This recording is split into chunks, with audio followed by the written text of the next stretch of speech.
Cubans continue to pay tribute to their former leader, Fidel Castro. What does the future hold for Cuba now that he's gone? Hello, I'm Nathan King, filling in for Anand Naidu, and this is The Heat.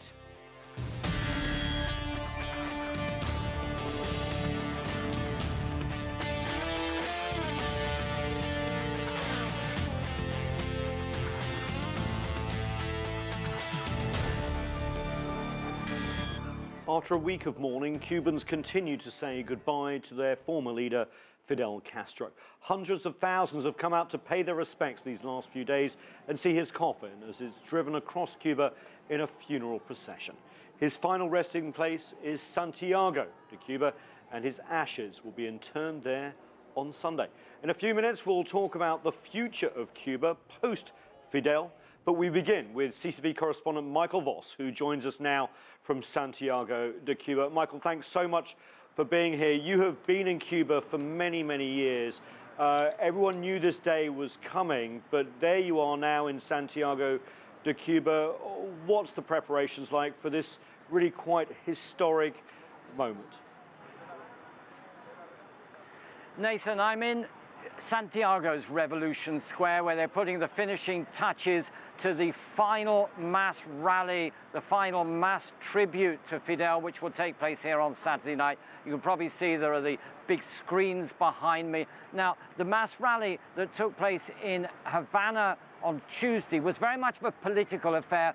A number of world leaders, speeches from world leaders, singing the praises, discussing Fidel Castro. There was South Africa's Jacob Zuma, there was Venezuela's Nicolas Maduro. This event in Santiago will be much more for the people. There's going to be music. Music has actually been banned for the past week for the whole of the 9 days of official mourning here in Cuba.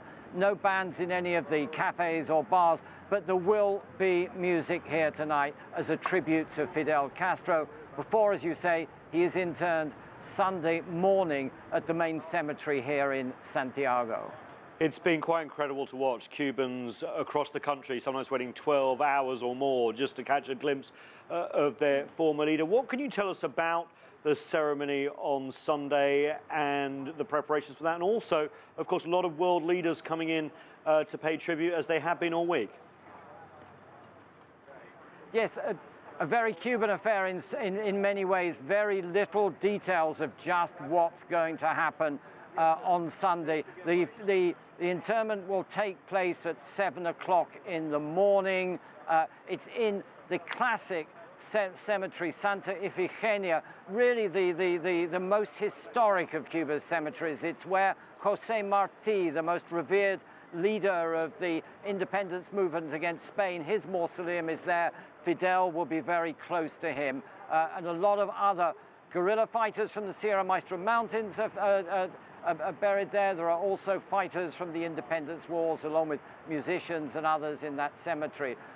No official guest list yet of who's going to attend. We do know that, for example, China's Vice President Li Yuanchao will be there. We're expecting a lot of heads of state from Latin America and also from Africa. Perhaps the big gap, if you like, those who are not attending, comes from Europe. The Spanish king we do expect, but a lot of European countries have spent a lot of effort in the last year and a half courting Cuba. We've had them coming to Havana. France's President Hollande, for example, paid a state visit to Cuba, talking to Rafael Castro now that the reforms are underway. But it does appear as if these Europeans don't want to be too closely associated with Fidel Castro. The same with Canada's Justin Trudeau. He was here only a week or so ago, again meeting Rafael Castro. Fidel Castro went to his father's funeral, but after being criticized for writing a completely non-critical article tribute to Fidel, Justin Trudeau's decided he isn't going to come either. Fascinating stuff, and it's incredible to see Fidel Castro returning to Santiago de Cuba, where, of course, he launched that drive back in 1959 all the way to Havana and assume power. Quite incredible. Michael Voss is going to stay with us throughout the program, which is great. But joining us from Havana is Juan Jacomino. He is the longtime journalist and former press liaison officer here in the Cuban Interest Section here in Washington, D.C., which is actually now the embassy. With us from Rio de Janeiro is Rafael Salies. He's the director of Brazil operations for Southern Pulse, a firm focused on building understanding of Latin American issues. And also here with me in the studio is James Early. He is a former director at the Smithsonian and has visited Cuba more than 50 times. And of course, Michael Voss, still with us, as I said, in Santiago de Cuba. Juan Jacomino in Havana, I know we've got a slight delay. Can I just ask you, what is the mood like in Cuba? Obviously looking back on Fidel Castro's legacy, but also must be looking forward too. Well, thank you, Nathan. Indeed, this has been a period of grief that has been taken by people mostly private, family-oriented, but now the streets have been full of Cubans paying tribute to Fidel. It is indeed amazing to see the crowds. It is also amazing the show of support that the Cuban Revolution of Fidel Castro is getting after so many years in power. Cubans have come out to express mourning, but also in many ways expressing support.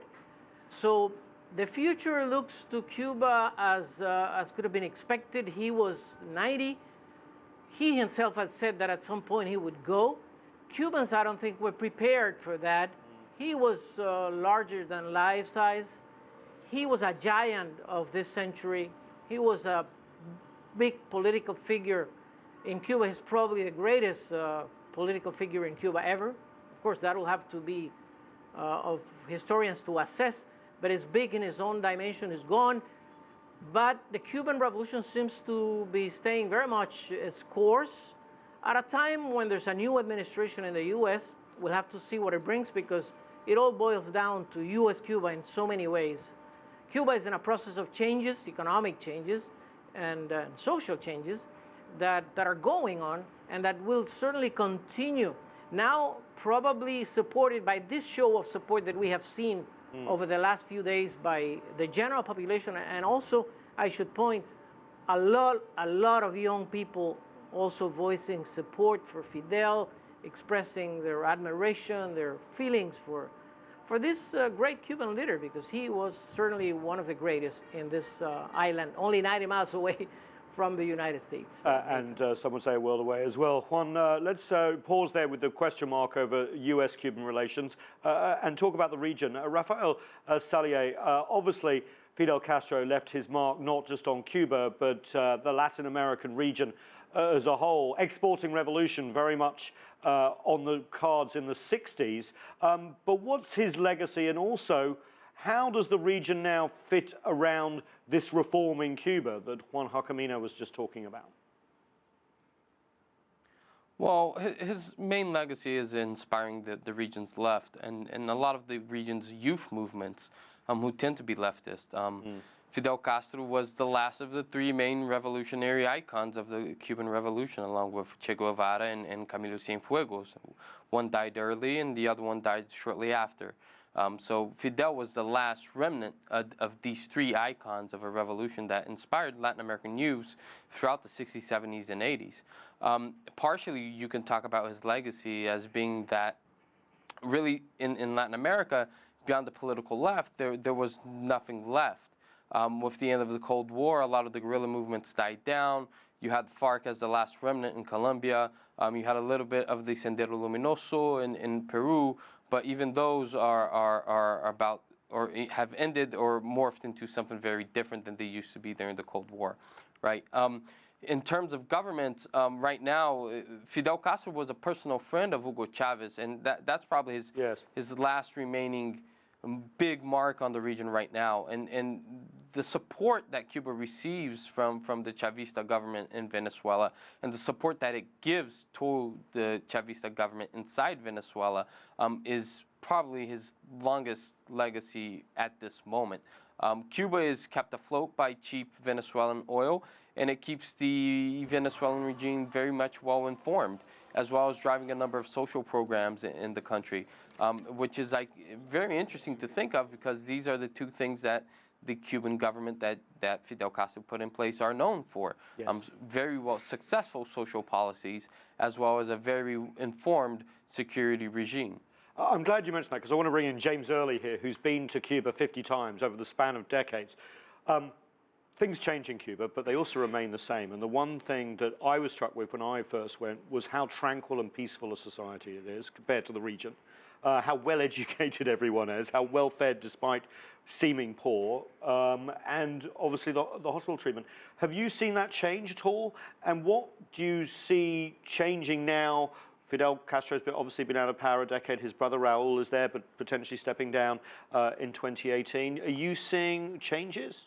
Well, first of all, this was a nationalist revolution in 1959. Although Fidel Castro was a Marxist, he was more of a follower of Jose Marti than he was a follower of Karl Marx, and he followed both. And I think it was the liberation of the poor, really. I think it's very important to point out this was a nationalist revolution, and Fidel Castro is his legacy will be a social justice ethic that galvanized people around humanitarian concerns.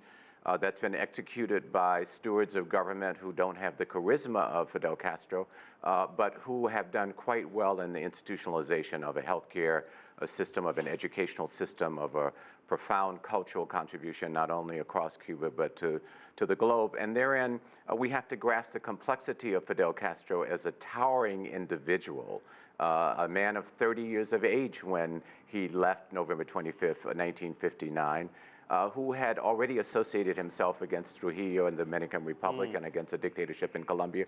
But it's his social construct, not his individual construct. As he said, my work is not done in the office, it's done engaging people, sitting in the field with farmers, with dirt in his hand, talking to them, listening to them, instruct him. And so that the institutionalization of his social ethic policy will indeed continue, and has already evolved in the context of Raul Castro, his brother, who was nominated and approved by the National Assembly as president. I want to go back to Michael Voss, our correspondent, who is actually in Santiago de Cuba, obviously waiting for that funeral on Sunday.